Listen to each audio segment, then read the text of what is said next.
দুর্গাপুরের ভিরিঙ্গি কালী মন্দিরে পুজো দর্শন করলেন বিজেপির সর্বভারতীয় সভাপতি নিতেন নবীন। এদিন তিনি মন্দিরে প্রবেশ করে মা কালীর মূর্তিতে মাল্যদান করেন এবং বিশেষ প্রার্থনা করেন।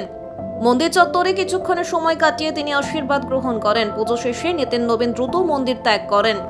সংবাদ মাধ্যমে প্রশ্নের মুখে পড়লেও তিনি কোনো রাজনৈতিক বা ব্যক্তিগত প্রতিক্রিয়া দিতে চাননি। তার এই মন্দির দর্শনকে কেন্দ্র করে এলাকায় কৌতূহল ও আলোচনা সৃষ্টি হয়।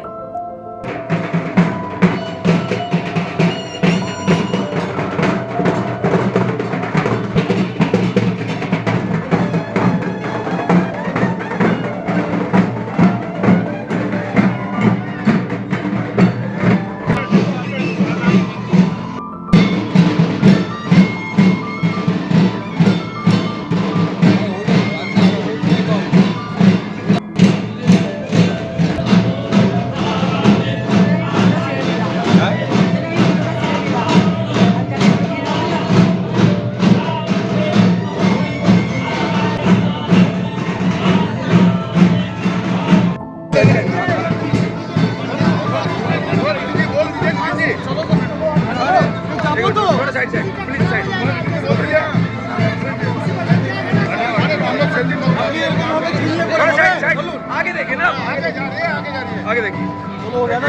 साइड हो जाए, आगे भी। Side please, side please, side. Tripura का है प्रोग्राम के बारे में।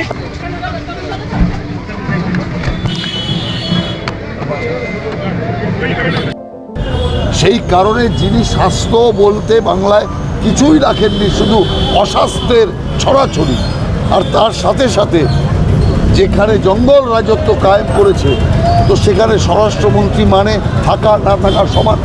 এখানে কোনো স্বরাষ্ট্রমন্ত্রীও নেই, কিচ্ছু নেই, একটা জঙ্গল রাজত্ব চলছে। সেই কারণের জন্য আমরা মনে করি যে এই রাজ্যে কোনোভাবেই এই স্বরাষ্ট্রমন্ত্রীর আওতায়, স্বরাষ্ট্রমন্ত্রীর সাজানো ছকে ইলেকশন হতে পারে না। অতএব আমরা ইলেকশন কমিশনকে এই বিষয়টাই বলেছি। ইলেকশন কমিশনও অনেক দীর্ঘ তারা চর্চা করে সব খোঁজখবর নিয়ে তারাও এখন বুঝতে পেরেছে যে এই রাজ্যের রোগটা কোথায়।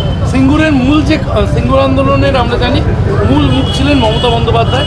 সেই মমতা বন্দ্যোপাধ্যায় আজকে সিঙ্গুর যাচ্ছেন সভা করতে, তখন সিঙ্গুরের মানুষ তার থেকে শিল্প আশা করছেন। না, সিঙ্গুরে না হলো কৃষি, না হলো শিল্প, এর জন্য দায়ী তো মমতা ব্যানার্জি। অতএব সিঙ্গুরের মানুষ মমতা ব্যানার্জির আসল ছবিটা বুঝে গিয়েছে।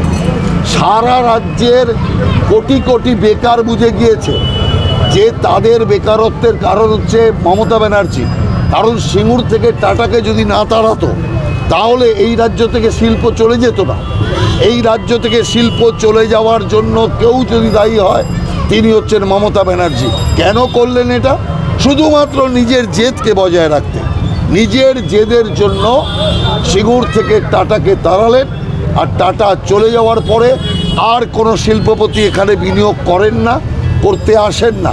এই যে এতগুলো বেঙ্গল সাবমিট হলো, এত বড় বড় টাকার ঝুলির কথা মমতা ব্যানার্জি বললেন, এলো একটাও শিল্প? কিচ্ছু এলো না। তার কারণ ব্যবসায়ীরা জানে এখানে কাটমানি রাজ চলছে, এখানে তোলাবাজি রাজ চলছে, অতএব এখানে শিল্প হতে পারে না। সেই কারণে মমতা ব্যানার্জি সিঙ্গুরে যাক আর যেখানেই যাক কোনো লাভ হবে না। আমি মমতা ব্যানার্জিকে বলবো, সিঙ্গুরে যখন যাচ্ছেন যে পাপ করেছেন সেই পাপের জন্য সিঙ্গুরের মানুষের কাছে ক্ষমা চেয়ে আসুন, তাহলেও কিছুটা অন্তত আপনার পাপের প্রায়শ্চিত্ত হবে। সিঙ্গুরকে তো শ্মশান বানিয়েছেনই, পুরো বাংলাটাকে শিল্প শূন্য করে দিয়েছেন, বেকারত্বে ভারত চ্যাম্পিয়ন করে দিয়েছেন পশ্চিমবাংলাকে। অতএব সিঙ্গুরে গিয়ে সিঙ্গুরের মাটিতে হাত দিয়ে সিঙ্গুরের মানুষের কাছে ক্ষমা চাক মুখ্যমন্ত্রী।